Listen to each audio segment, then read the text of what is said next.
halimbawa nakaparada yung truck, tapos merong malapit na materyales, so hindi naman namin basta-basta iloload yun kasi hindi naman yun yung requirements na kailangan niyang ikarga. Kaya ito, inahanap namin talaga kung ano yung, kasi nagsisend sa amin yung customer ng truck, may email siya via email kung anong plate number ng truck, nakalagay doon kung anong batch ng materyales yung ikakarga. So ito, sa dami nito, iba-iba siyang batch, iba-iba silang batch.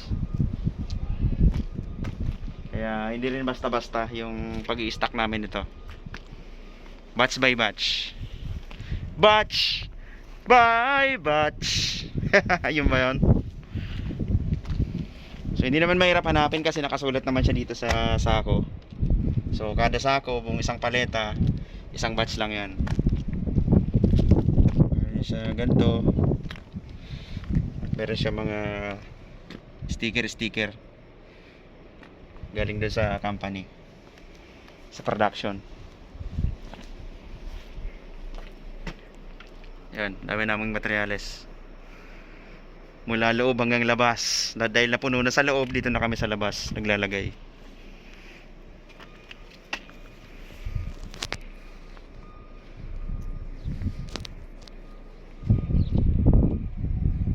Peace out.